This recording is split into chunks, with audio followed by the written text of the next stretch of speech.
거기에 메시지가 있어요. 마네킹 머리를, 목만 있는 마네킹이잖아요. 그 머리를 갖다 올려야 되는데 부탁을 합니다. 저기 마네킹 머리들이 많이 있는데 좀 갖다 달라고.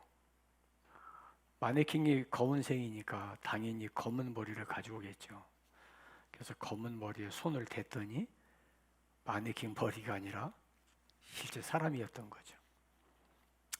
요즘 흔히 하는 대로 네가 왜 거기서 나와? 어울리지 않는, 있어야 될 곳에 있어야 될 물건이 아니라 생각지도 않은 물건이 거기 있으면 다른 사람들에게 놀라움을 주는 거죠. 우리 옆 사람과 함께 인사합니다. 있어야 할 자리에 계세요.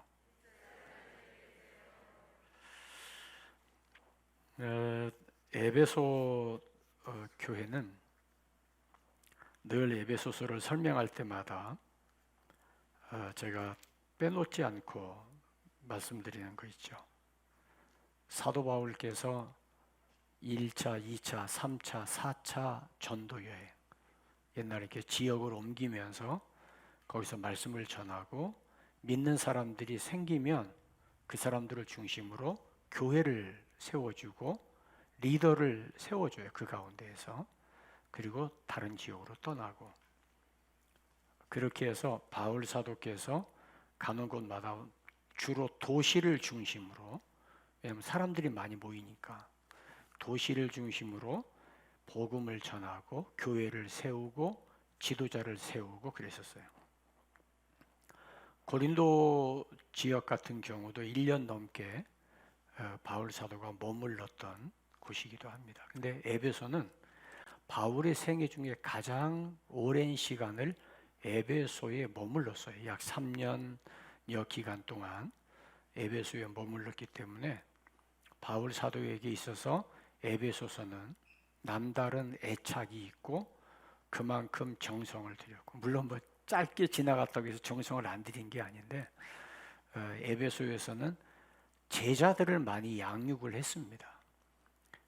우리처럼 뭐 일주일에 한 번 모여서 하는 제자 훈련이 아니라 거의 매일 때로는 밤새도록 말씀을 같이 공부하고 그랬으니까 지금 우리처럼 하는 제자 훈련하고는 질적으로 다르겠죠. 그래서 그들 가운데 제자가 세워지고 그 제자들이 곳곳마다 가서 교회를 세우고, 그러면 저 사도 바울에게 연락을 하고 내가 어디에 가서 교회를 세웠는데 이 교회가 지금 이렇게 성장하고 있습니다. 그러면 이제 보고를 하겠죠. 그럼 바울 사도가 그걸 다 보고 그러면서 여기는 내가 한번 다시 가야 되었다 한 곳은 다시 찾아가서 복음을 재정립해주고, 혹은 갈 수 없는 지역은 편지를 써서 편지로 보내고, 그게 바울 서신이에요. 근데 이 에베소 교회에 우리가 아는 대로 하나님을 본받는다고 하는 게 뭐냐? 그게 이제 5장의 주제입니다. 5장의 주제가 하나님을 본받는 자가 되라. 예수를 믿는다는 것은 정기적으로 교회를 나가는 것만이 아니라 그 이상의 의미와 가치가 있는 거죠. 예수를 믿는다는 것은 하나님을 본받는 자가 되는 거다. 그게 그렇게 말처럼 간단하지 않아요. 우리는 하나님을 본받으라 그러면은 서슴없이 아멘 하죠. 아멘 했으면 아멘에 대한 책임을 져야 되거든요. 그죠? 아멘 했으면 아멘에 대한 책임을, 그게 목사님이 설교하는데 용기 주라고 박자 맞추는 게 아니에요. 그래서 어떤 목사님은 설교할 때 아멘 하는 걸 굉장히 싫어하세요. 아멘 하지 말라고. 아멘 하지 말고 그 말씀을 속으로 새기라고.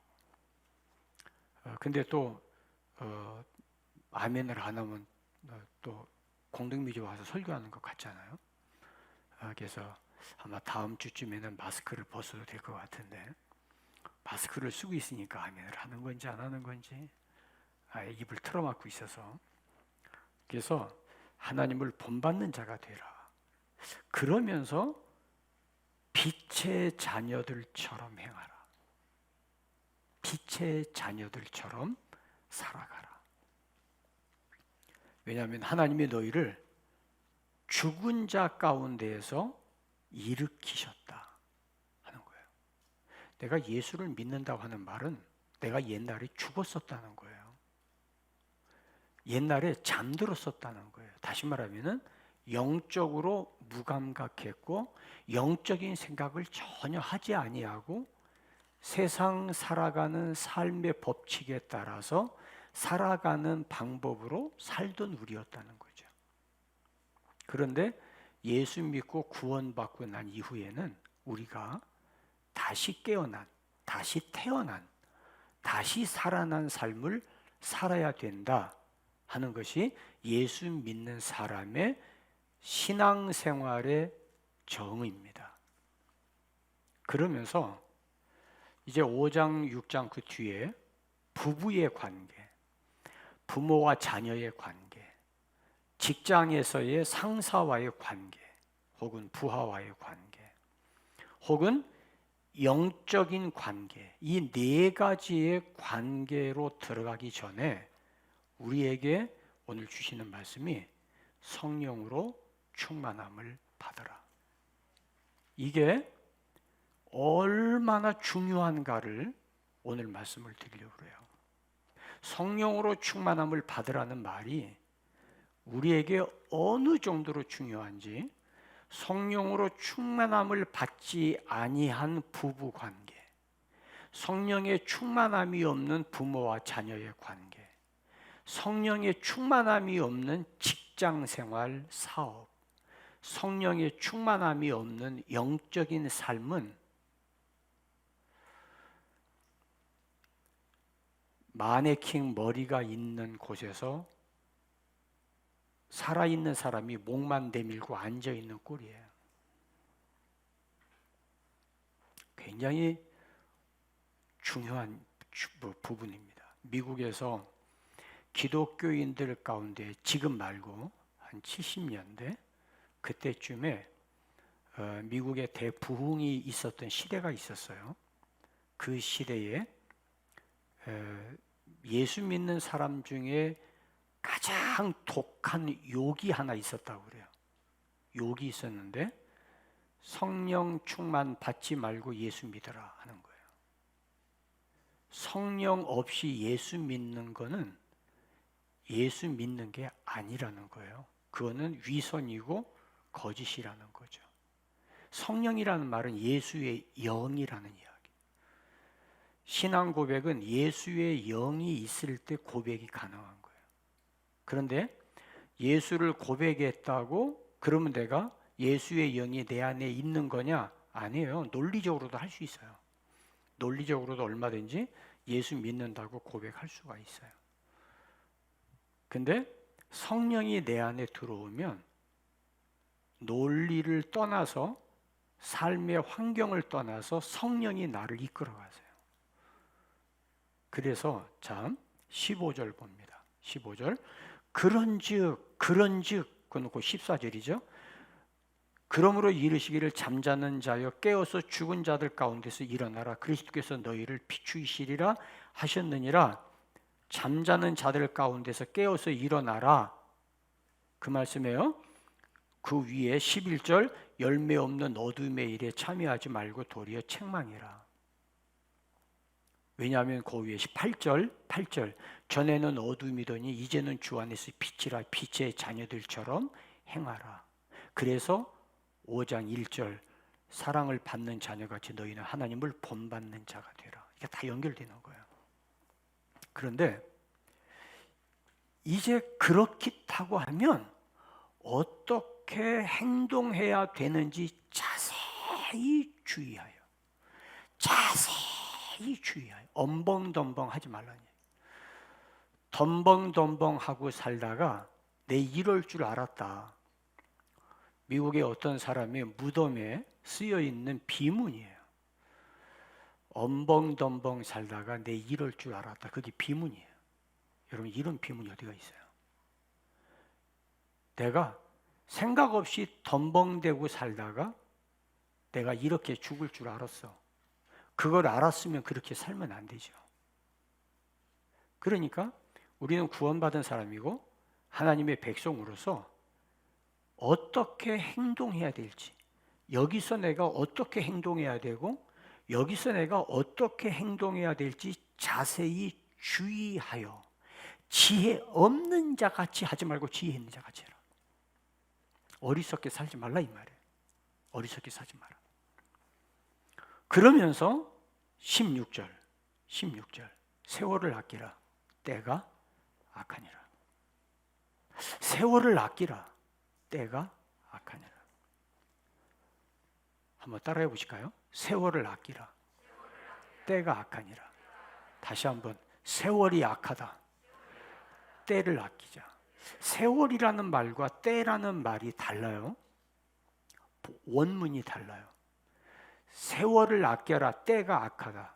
세월이라고 하는 말과 때라고 하는 말이 다른 의미예요. 세월은 흘러가는 시간이에요. 오늘 예배하는 이 시간, 일생 동안 내가 살아가는 내 삶의 시간들. 그래서 이 세월이라는 말을 영어로 day라고 그래요. day. 그날, 오늘, day. 세월을 아껴라. 왜냐하면 때가 악하다. 이 때라고 하는 이 말, 때라는 말은 카이로스입니다. 여러분들이 아마 그런 얘기 들어봤을 거예요. 크로노스와 카이로스. 크로노스라는 말은 내게 주어진 시간이에요. 내가 살아가는 시간을 크로노스라고 그래요. 카이로스는 하나님의 시간이에요. 내가 예를 들어서 내가 60평생을 살아가는 게 나에게 크로노스라면 이 안에 하나님께서 나에게 원하시고 기대하시는 크로노스가 있어요. 내가 살아가야 될 크로노스가 있어요. 그런데 크로노스를 살지 아니하고 카이로스를 살지 아니하고 크로노스로만 살아가면 하나님 심판대 앞에 반드시 설 거예요. 그래서 때가 악하다. 세월을 아껴라. 네게 주어진 시간들을 아껴. 왜냐하면 때가 악해. 카이로스. 하나님의 시간이 우리에게 주어졌는데 이 시간들이 우리의 삶에 너무 악해.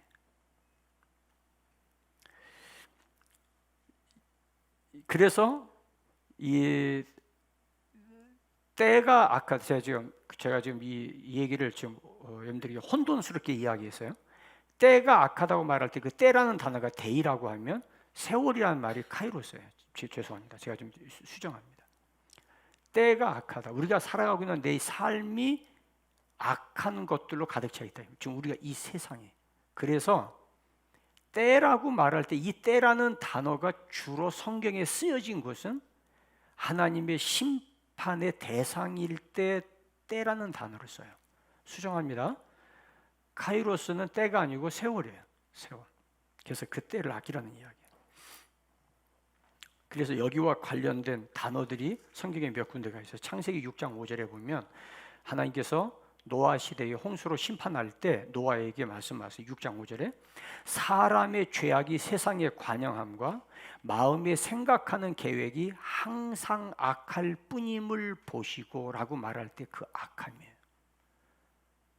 그러니까 우리가 지금 살고 있는 시대가 지금 코로나 바이러스 때 거의 잠재워지고 우리나라 내국인들에게는 이제 감염자가 어제도 보니까 한 사람도 없었더라고요. 외국에서 들어온 사람이 몇 명 있었는데 아직 10명 이하로 떨어졌고, 그래서 아마 우리나라에서는 이제 거의 내국인에게는 코로나 바이러스 감염자가 이제 거의 없어지는 것 같아요. 지금 베트남 같은 경우는 열흘째 감염자가 한 사람도 없다고 그래요.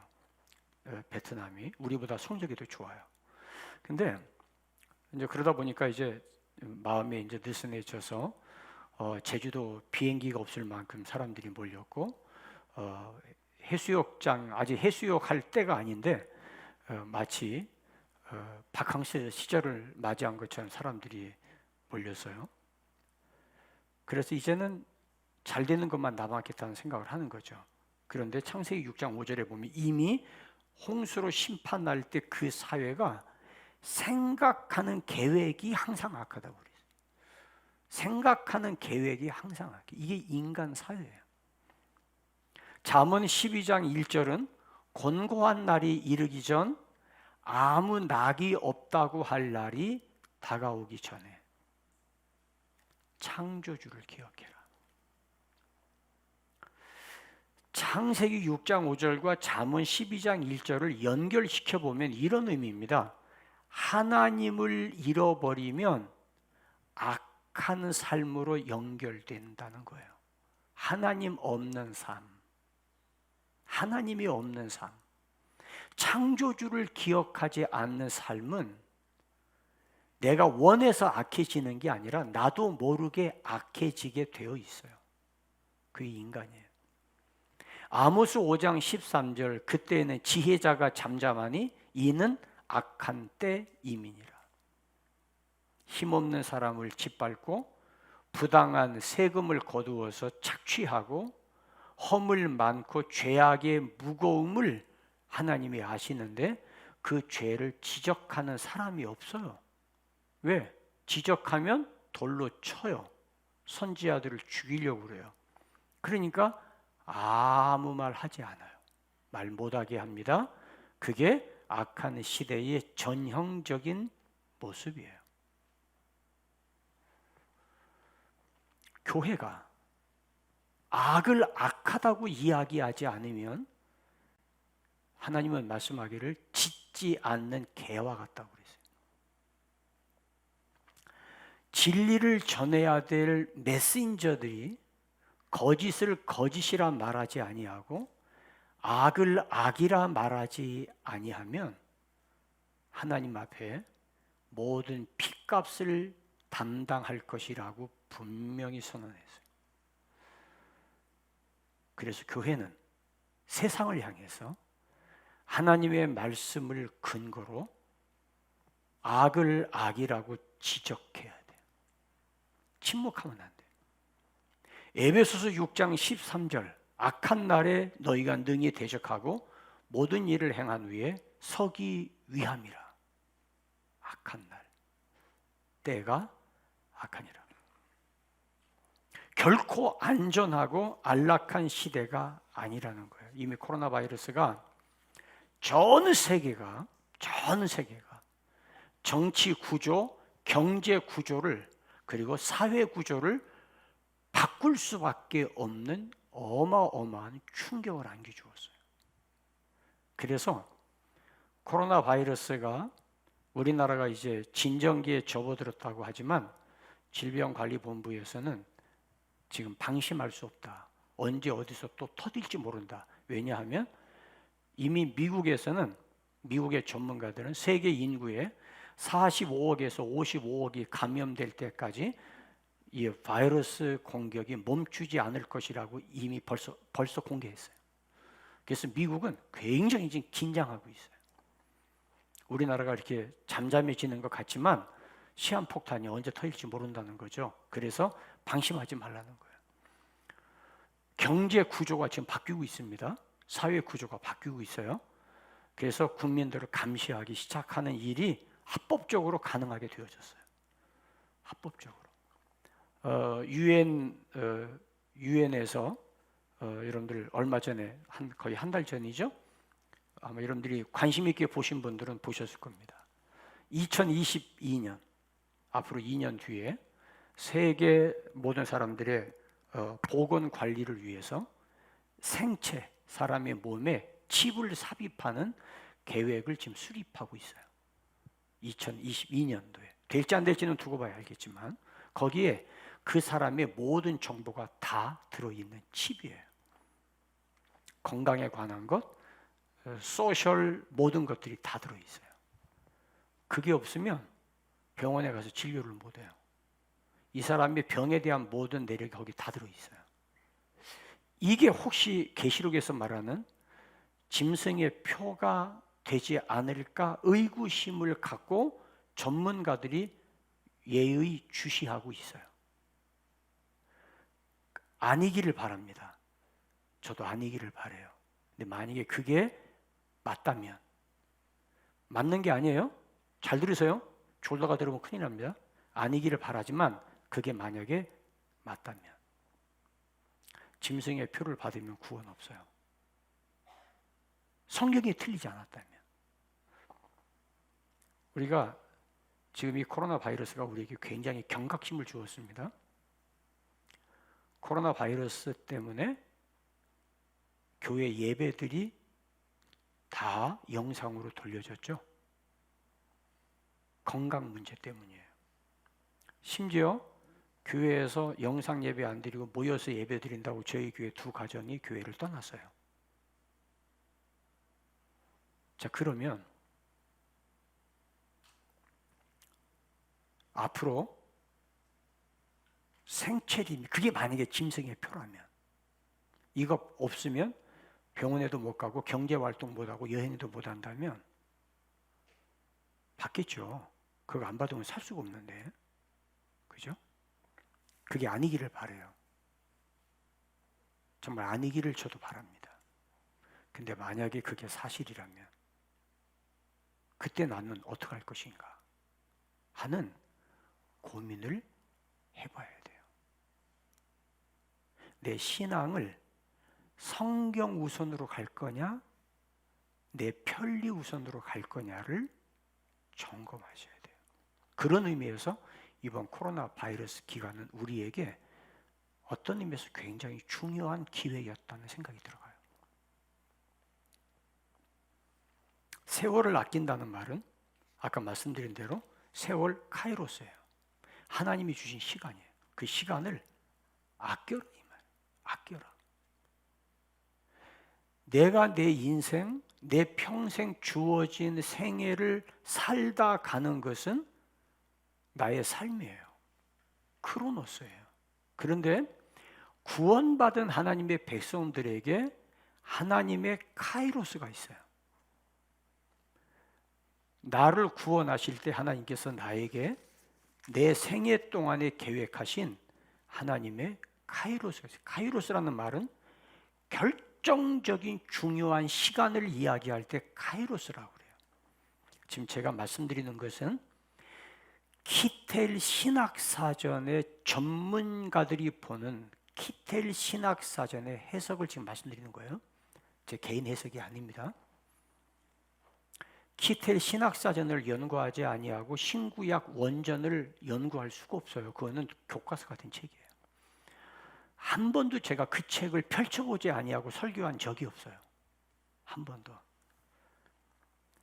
그래서 이 카이로스, 하나님이 내게 주신 카이로스라고 하는 정해진 시간이 있는데, 이 시간은 내 힘으로 할 수 있는 시간이 아니라 하나님의 창조적으로 역사해야 될 시간이에요. 내 힘으로 할 수 있는 시간이 아니에요. 그래서 이 말씀을 하시면서 오직 성령의 충만함을 받으라고 말씀하시는 거예요. 성령의 충만함을 받아 하나님의 영이 내 안에 역사하고 성령이 내 안에 역사할 때 내가 생각한 이성적 판단이나 내가 생각한 이해력에 의해서 결정되는 게 아니라 성령에 의해서 결정되고 집행해야 될 하나님이 나에게 주신 카이로스. 그거에 의해서 내가 하나님 앞에 잘했냐 못했냐가 결정될 거예요. 그래서 주의 뜻에 초점을 맞춰라. 주의 뜻이 무엇인가 이해하라. 주의 뜻이 무엇인가 이해하라. 술 취하지 말라, 이는 방탕한 것이다. 방탕하면 주의 뜻 이해 못합니다. 술 취하면 주의 뜻 이해 못합니다. 내가 방탕한다는 말은 걸어가야 될 길에서 흔들리는 거예요. 가야 될 길을 가지 아니하고 카이로스의 삶을 살지 아니하고 먹고 사는 삶의 문제 때문에 흔들리는 거예요. 그러면 결코 주의 뜻을 이해하지 못합니다. 교회가 할 일은 한 주간 동안 세상에 사느라고 성경을 펼쳐볼 여유도 없이 내 삶에 집중하며 살면서 일주일 동안 내 주변에 있는 사람들이 사회적인 사람들이에요. 예수 믿는 사람이라 하더라도 거기 소위 말하는 신앙심이 깊다 하더라도 그들의 대화 가운데 성경적 기준이 없이 자기의 이해와 자기 판단으로 일관하는 사람들이 내 주변에 있다면 여러분들은 하나님의 말씀에 주의 뜻을 이해하고 분별하는데 미안합니다. 불가능합니다. 그래서 교회가 할 일은 한 주간 동안 세상에 방황하며 살다가 나름대로 최선을 다해 살다가 교회에 온 성도들로 하여금 그날만큼은 주의 뜻이 무엇인지를 분명하고 선명하게 선포해 주어야 교회입니다. 어영부영할 수 없어요.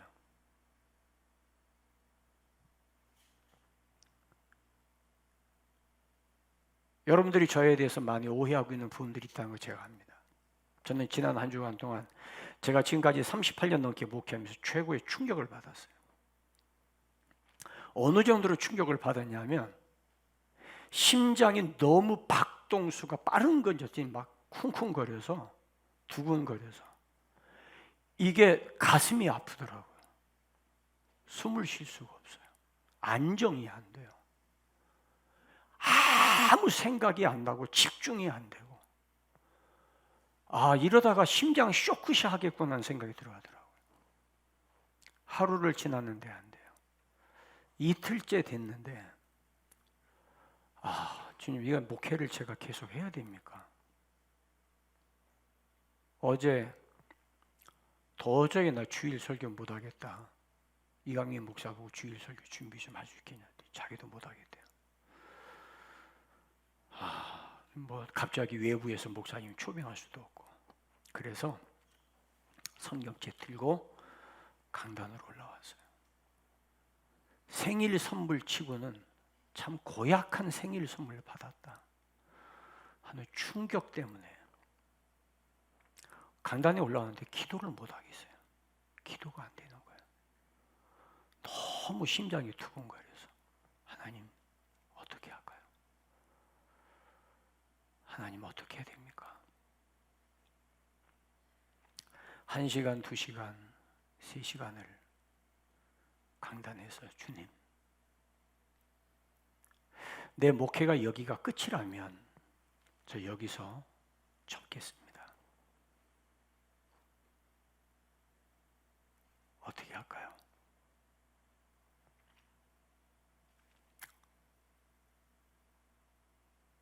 강단에서 설교할 용기가 없어졌습니다. 정치적인 발언이라고 자꾸 얘기하니까. 하나님, 저 설교자로서 여기까지만 하겠습니다. 근데 하나님께서 저에게 그런 생각을 갖게 스치더라고요. 네가 목사 된 게 네 의지였냐? 내가 너에게 맡긴 게 뭐냐? 주마다 툭툭툭 지나가요. 제가 고등학교 다닐 때 교회에서 잠을 자는데 제가 교회에서 참 잠을 많이 잤거든요. 교회가 잠자면 왜 이렇게 잠이 잘 오나 몰라요. 그래서 교회 기도실에서 이렇게 잠을 자는데 그날 꿈에 어떻게 맑은 시냇물 흐르는 데로 갔는데 거기 내가 발을 벗고 이렇게 들어갔어요. 들어갔는데 이렇게 옹기 그릇 같은 게 있는데 그 안에 뭐가 있어요. 그래서 꺼냈어요. 칼이에요. 아주 예리한 칼이에요. 야, 이 칼 좋네. 그게 저를 향한 부르심이었어요. 소명이었어요. 제가 교회를 개척할 때 하나님께서 개척하는 저에게 이 개척에 대해서 말씀하시면서 이 황금 들판을 보는데 철조망으로 이렇게 막아 있더라고요. 철조망 밑에 거기 보니까 보석이 하나 있어요. 그거를 이렇게 집어들고 그러면서 저에게 낫을 이렇게 주어줘요. 네 손에 맞냐? 손에 딱 맞아요. 그래, 그걸로 일해. 그러면서 예레미야에 있는 말씀이었어요. 너는 아이라 말하지 말고 내가 들려주는 이야기 해줘. 여러분, 제가 지금까지 설교하면서 여러분들의 눈치 보거나 성도들에게 입맛에 맞는 설교한 적 없습니다.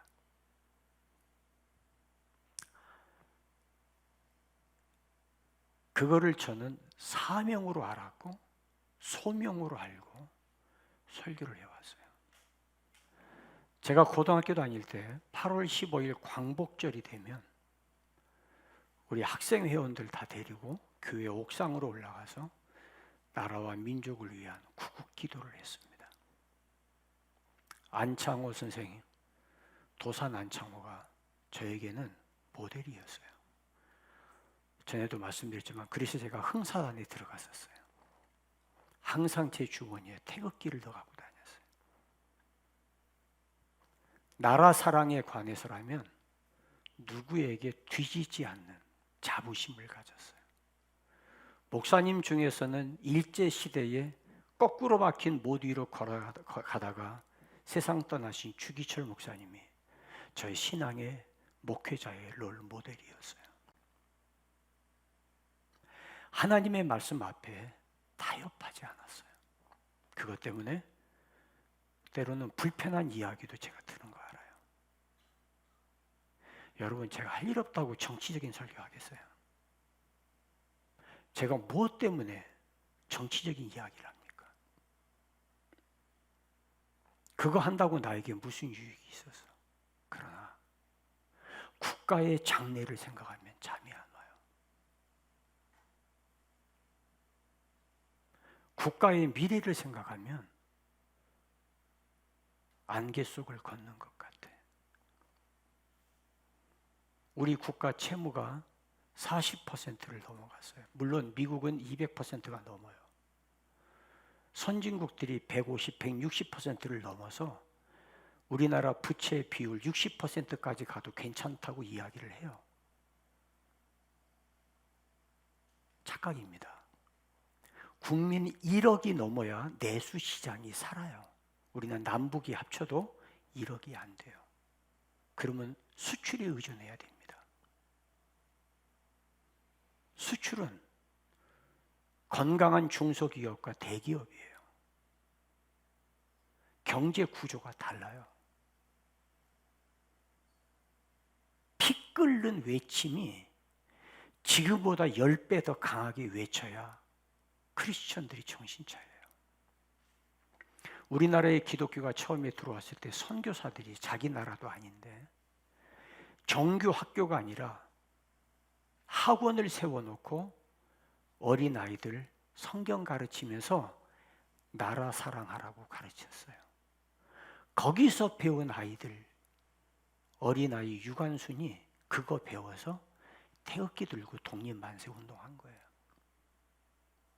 교회가. 히틀러가 정치하던 독일 시대에 본 회퍼가 히틀러를 향해서 했던 이야기가 미친 사람에게 운전대를 맡기면 다 죽는다. 저항운동한 거예요. 그러다가 죽었어요.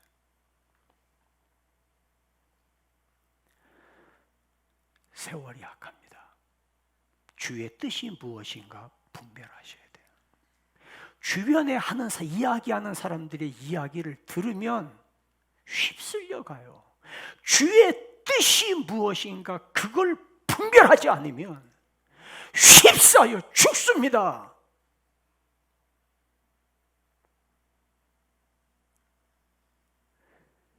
내 의지, 내 지성, 내 이해가 아니라 주의 뜻이 무엇인가 분별해야 됩니다. 그래서 방탕하면 안 됩니다.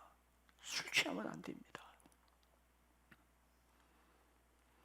바른 교훈을 받지 않는 시대가 온다고 디모데후서 4장 3절에 외치지 않았어요?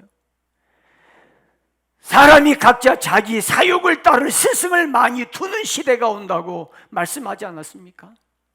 어떻게 행동하는, 어떻게 삶을 살아야 하는가 각자 자기 생각이 기준이 되면 내 주변에 있는 사람들은 다 똑같은 얘기야.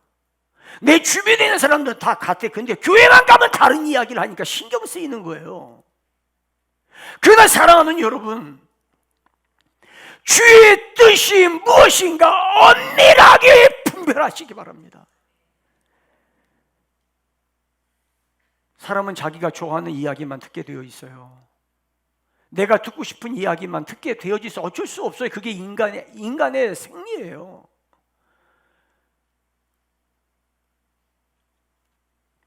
사사기 21장 25절에 그때 이스라엘에 왕이 없으므로 사람이 각기 자기 소견에 옳은 대로 행하였더라. 그게 악하게 된 근본입니다. 자기 생각은 그게 옳다고 하는 거예요. 왜? 주변 사람들이 다 동의하니까, 주변 사람들 다 그렇게 하니까 그게 옳은 거예요. 그런데 하나님의 뜻은 그게 틀리다는 거예요. 그 이야기를 들어야죠. 성경을 들어야죠. 하나님의 말씀을 들어야죠. 교회가 세상 사람과 똑같은 이야기 한다면 교회가 아니잖아요. 뭐하러 교회 와요? 세상 사람들 이야기 들어도 똑같은 이야기, 교회 와서 똑같은 이야기 한다면 뭘 교회 뭐하러 옵니까? 종교 행사로 옵니까? 미쳤어요. 허구한 날 허구한 시간에 돈 내가면서 뭐하러 교회 옵니까? 내 주변에 있는 사람들은 그렇게 안 하는데 왜 목사님만 그렇게 이야기합니까? 그러면 거기 가세요. 그 이야기 들으시라고요.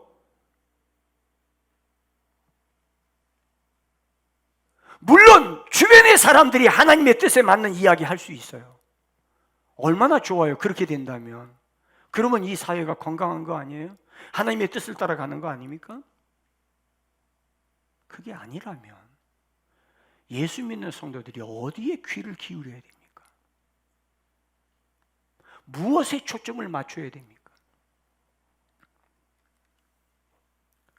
언제부턴가 목사님 설교가 귀에 안 들어온다고 그래요? 언제부터가 아니죠. 계기가 있었을 거예요.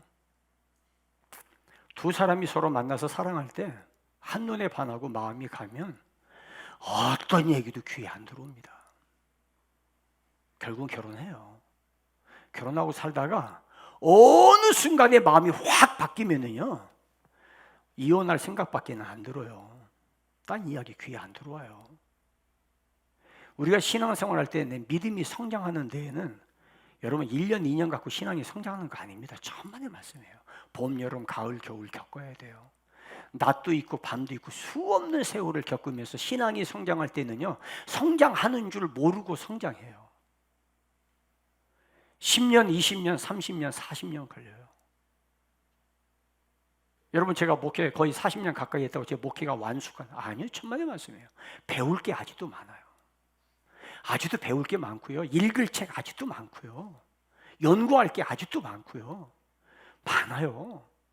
주님 앞에 가는 그날까지 아마 제가 지성이 살아있다면 멈추지는 않을 거예요. 그런데 무너지는 건 한순간이에요. 사람이 죽어갈 때 서서히 죽어가는 경우도 있지만 독사의 독에 한 번 물리면 그 한 번의 독에 끝납니다. 설교가 귀에 안 들어온다? 마음이 무너진 거예요. 지금 어디선가 지금 독침을 맞은 거예요. 생각해 보세요. 그게 언젠가, 언제부턴가 목사님의 설교가 마음에 안 들어온다면 여러분 정신 차리고, 물론 제가 설교를 못해서 그럴 수도 있어요. 제가 성경이 아닌 이야기를 하면 여러분들에게 그럴 수 있어요. 그래서 안 들어온다면 그건 제 책임이에요. 그래서 저는 목사님 설교 듣고 너무 은혜 받아서 나 교회 등록한다는 사람 제일 무서워요. 설교 한두 번 듣고 은혜 받았다고 등록하는 사람들이 제일 무섭습니다.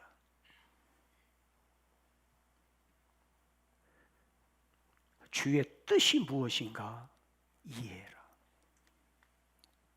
이사야 53장 6절 말합니다. 우리는 다 양 같아서 그릇 행하여 각기 제 길로 갔거늘 여호와께서는 우리 모두의 죄악을 그에게 담당시키셨도다. 제 길로 갔어요. 왜? 그 자기 길이라고 하니까. 그건 내가 갈 길이니까. 그건 내가 선택할 길이니까.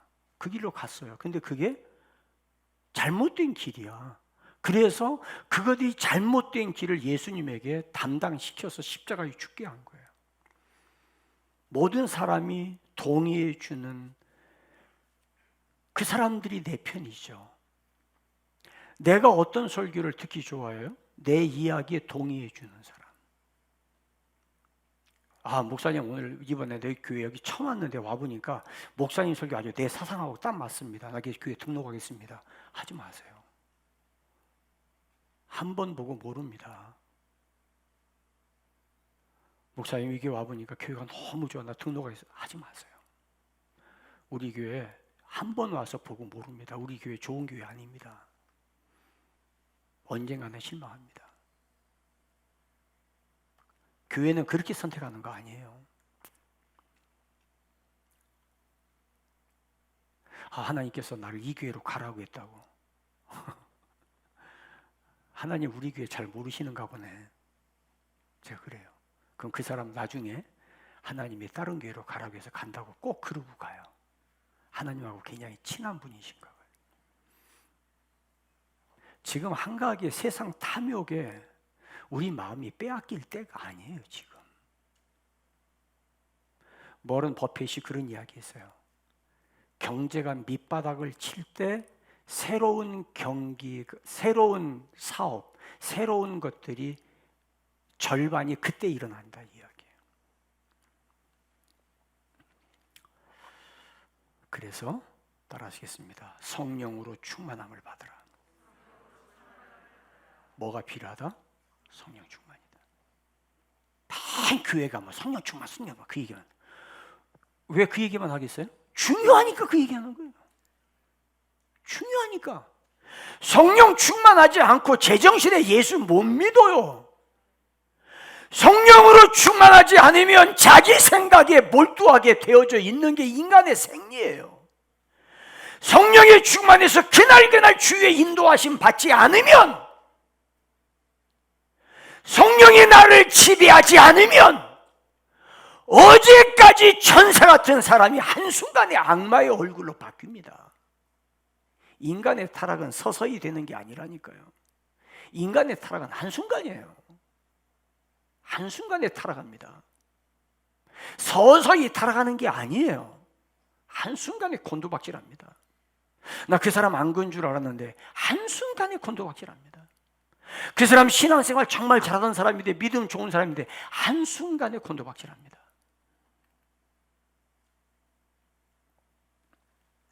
성령의 충만함이란 온전히 성령께 사로잡힌 삶이에요. 그거 쉽지 않습니다. 그래서 금식하는 거예요. 하나님을 굶주리고 주님 없이 살 수 없어요.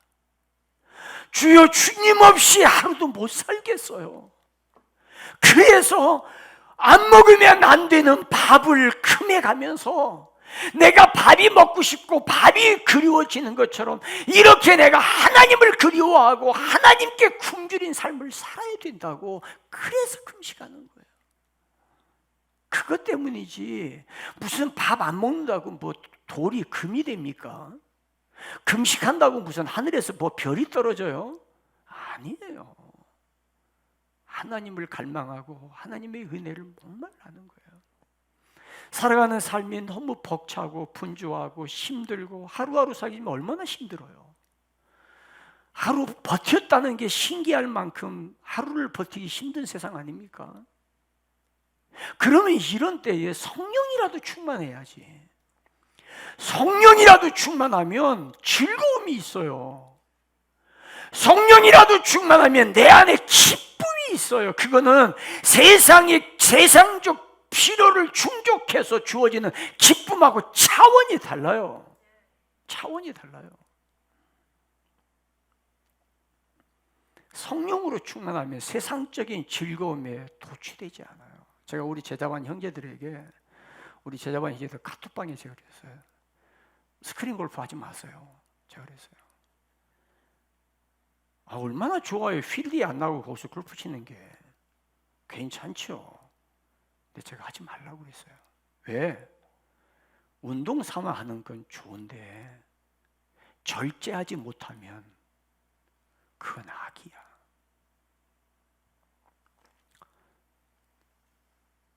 제가 전에 우리 형제들에게 골프 배우세요. 제가 그랬어요.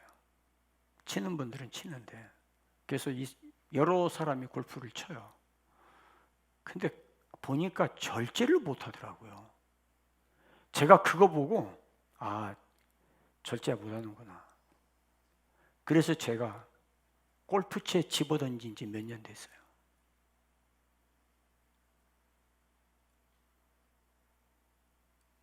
절제를 못해요.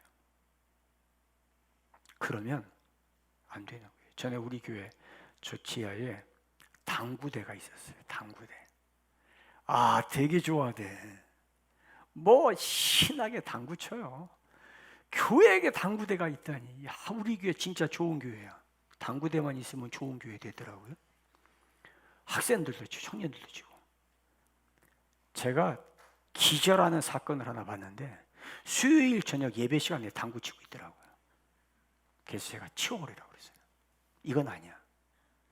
예배 시간에 당구를 친다? 그건 아니야. 절제할 줄 알아야지. 멈출 줄 알아야지.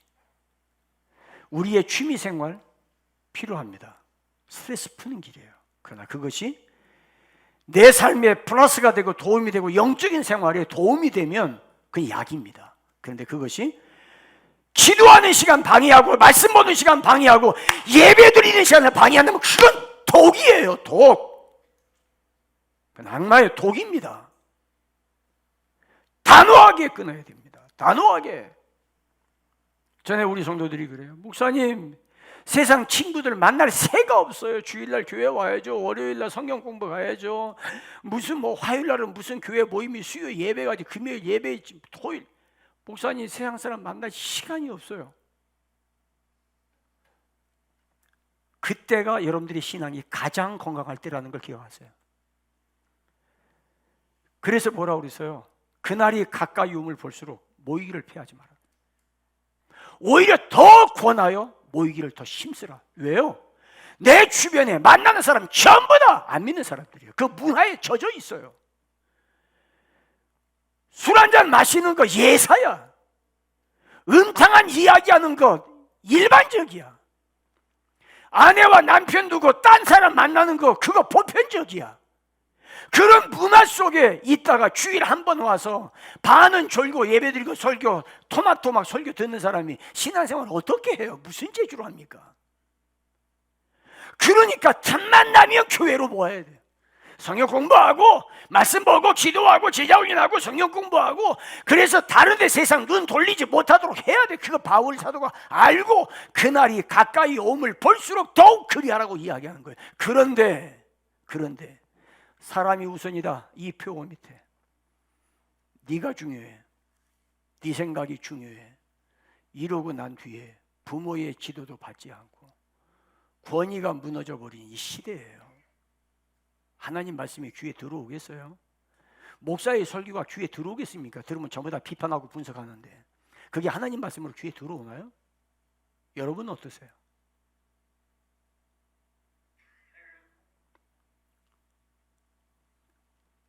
성령 충만 받으면 주의 뜻을 아는 일에 집중하게 되어 있어요. 성령 충만 받으면 은혜 받으면 은혜를 더 받고 싶어요. 기도하면 기도를 더 하고 싶어요. 이게 영적인 생리예요.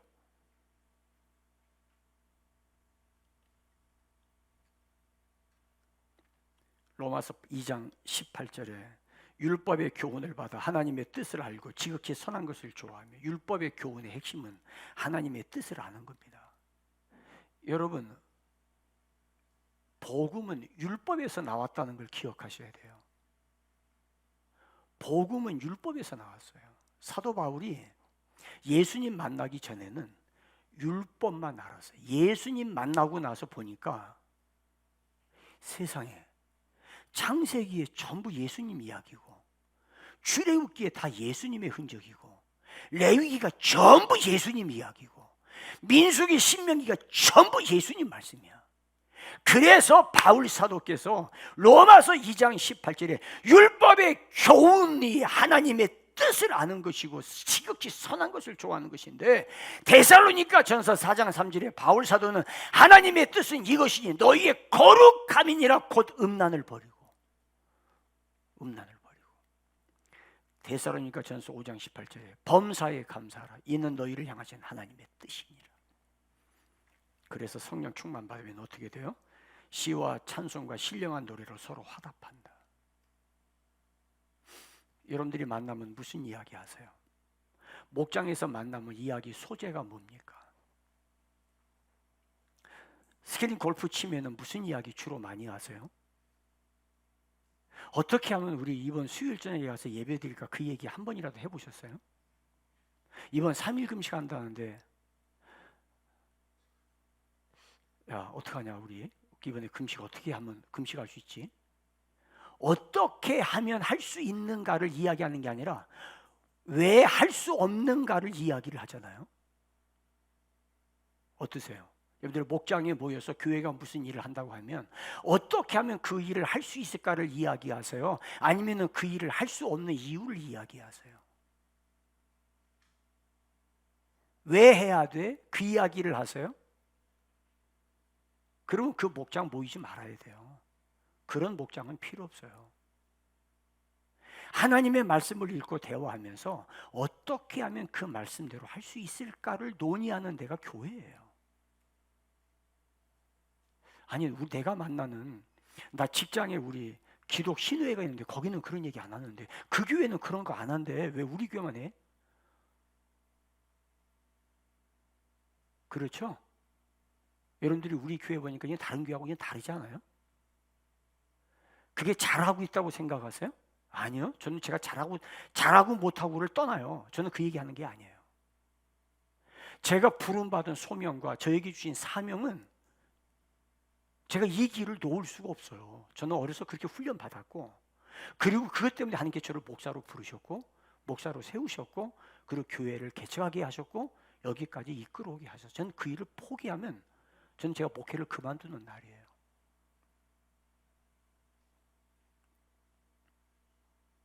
그러지 않은 교회들 많아요. 그 교회가 잘했다 잘못, 그 얘기 아니에요. 스시집에 가서는 스시를 먹어야지 거기 가서 설렁탕 달라고 그러면 안 되지. 비프스텍을 먹으려면 중국집 가면 안 돼요. 양식집을 가야지. 에베소 교회가 다르고 빌라델비아 교회가 달라요. 그 똑같이 생각하면 안 되는 거예요. 시와 찬송과 신령한 노래는 하나님을 향한 시각이에요. 어떻게? 성령으로 말미암아. 어떨 때는 내가 보는 하나님 마음에 안 드는데 서로 화답한다는 말은 서로 대화한다는 이야기예요. 불평, 비판, 비난, 험담을 이야기하는데 거기 시가 어디 있고 찬송이 어디 있고 노래가 어디가 있어요? 그 다음에 21절 피차에 복종하라. 어떻게? 그리스도를 경외함으로, 그리스도를 경외한다 두려워함으로, 그리스도를 존중함으로 피차에 복종해라. 여러분 혹시 목장의 목원들 가운데 여러분들 마음 안에 은근히 무시하는 사람이 있어요? 여러분들 교회 안에서 내가 대하고 싶은 사람과 은근히 대하고 싶지 아니한 소위 이게 차원이 달라 그렇게 생각하는 분이 교회 안에 있으세요? 회개하세요. 나를 위해 십자가에 죽으신 예수 그리스도를 모욕하는 거예요.